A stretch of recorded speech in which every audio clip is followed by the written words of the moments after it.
You know, like the first time I did it, I couldn't really believe I did it. They've tried to portray me like I was some kind of a creature, right? I was just like everybody else out there. Probably 99.9% of the time, I'm as normal as he is or anybody else is.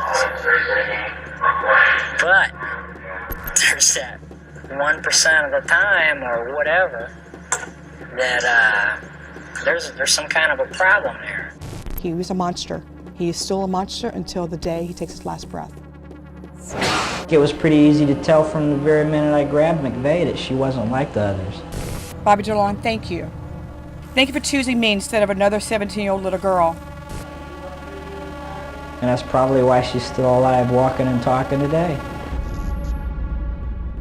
I had made my mind up that night when I came home from work that I was going to end my life. I even sat down and wrote my suicide note out. I left around 2 a.m. when I got off my shift. I remember being happy. I was happy. I know when I go home, I'm going to end my life. I was happy. I'm going to be free. While she bikes through the dark, empty streets, she notices a red car parked in front of a church. I don't know why. It seemed odd to me.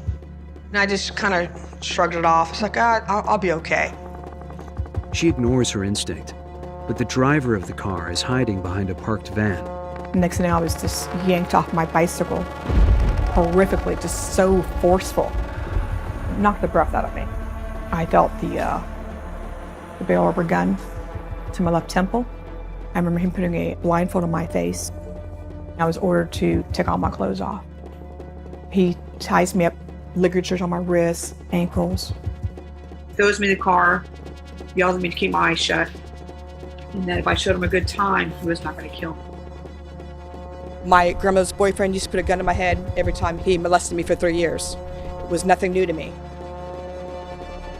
Lisa does everything the man says, as she is threatened with a gun. Then the man starts the car and takes her away. Lisa sitting blindfolded in the passenger seat, her clothes bundled at her feet. I had no clue where we were going. This is going to be it. This is going to be it. Rape and death. Next thing, to my surprise, my abductor makes me get dressed. The man removes her bindings from her wrists and her ankles, but keeps her blindfolded. Lisa is taken out of the car and into an apartment building. Once inside, she's thrown onto a bed. He raped me any way you can imagine. He raped me. Very painful. Very painful. I would just go far away. I would sometimes pretend I was in a field of flowers, a happy place. I would just disconnect from the rest of the world and just become completely numb. Tired of living, just tired of being abused. I didn't see any other way out. I didn't want to live. I remember thinking of my family, my sister, my brothers. What are they going to do without me? And I kept thinking, I gotta get out of this some way, somehow. I have to get out of this. I had to reach down deep in my soul. I just had a new sense of wanting to survive. I would do whatever it took. She asks to go to the bathroom. He refuses. She insists, claiming she would pee right there in the bed if he denies her to go. He allows her to go in, where she could be alone for a moment. Her plan has worked. I was putting my fingerprints everywhere. The vanity mirror, on the walls, just to show the police I was fighting, trying to leave my marks to say, hey, listen, I was here. I was one of his victims. She knows that to survive, she would need to gain his trust, so she begins a dangerous mind game. There was a moment we had a conversation. I had asked him, why was he doing this to me? He said, due to a recent breakup, he was getting back at women in general. And I played on his heartstrings. I said, listen, I can be your girlfriend. We don't have to tell anybody how we met. You seem like a pretty nice guy. I had to show he had control and that I respected him, no matter what. One slip, and I would have been dead. And that's when he said, no, I can't keep you. He told me to get some rest, get some sleep. It'd be over in a little while. Around 3:30 a.m., the man takes Lisa out into the car. He drives her off blindfolded again. she starts to see her end is near. As he's putting the blindfold on me, I was trying to tighten my jaw so it would be a little loose. Everything that I saw, hear, touch, smell, taste, whatever, I would just store it in my memory bank. In case if I did get out of this alive, I can go to the place to get him caught. I remember the car being loud like it needed a tune-up. I remember the lights passing on the interstate. I could see it beneath my blindfold. I'm trying to see my surroundings, I'm trying to see where I'm at.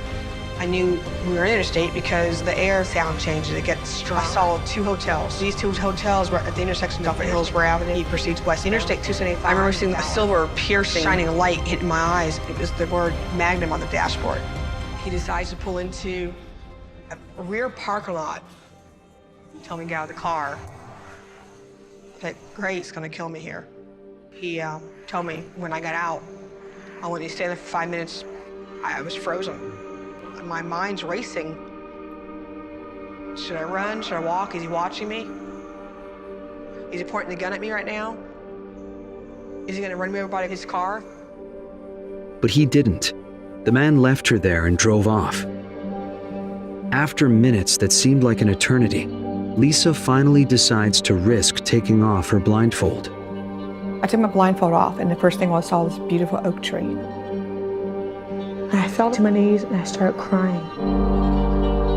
I knew right there and then my life was going to change forever. To me, it was a sign of a new branch of life. Now wanting to live my life. But her struggle is not over yet. When she gets to the police station, she tells a detective everything that happened to her.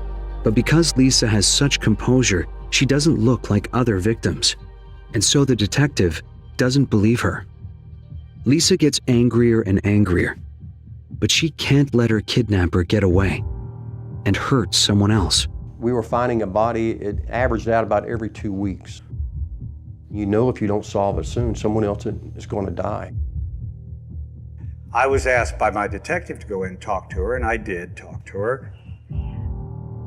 I took my wallet out of my jacket and showed her the picture of my daughter. And I told her, this is my daughter, she's your age. There's nothing I won't do to protect her. And I'm going to protect you. I started crying. When I was describing the details of how my abductor looked through my hands, small mustache, pockmarked face, small ears. I'd never seen a victim of a violent crime like this that had such recall. The breakthrough was the Rhodes girl's description of this car, the catalyst for a 24-hour surveillance of Long. He gave me a photo lineup, 6 pictures. I said, that's your guy. Just take your time. You gotta take your time. I'm telling you, that's your guy. He's the one that abducted me. We were confident we had the right suspect. It was imperative for us to move as quickly as possible. All of a sudden they said, we've got him. And they ran out into the parking lot. They handcuffed him, put him in the car, read him his rights. Late this evening, investigating officers from the task force have arrested and charged Robert J. Long, and we have charged him with 9 counts of first-degree murder. Bobby Joe Long's arrest came with the help of a young girl, a teenager, who he kidnapped. Now, she got away, and then she helped lead detectives to the serial killer. But how many more would he have killed had it not been for the one victim who escaped him? November 4th, 1984, Bobby Joe Long released me. I promised myself I would never live as a victim. Bobby Joe Long, thank you. Thank you for choosing me instead of another 17-year-old little girl. Lisa worked for years as a sheriff's deputy.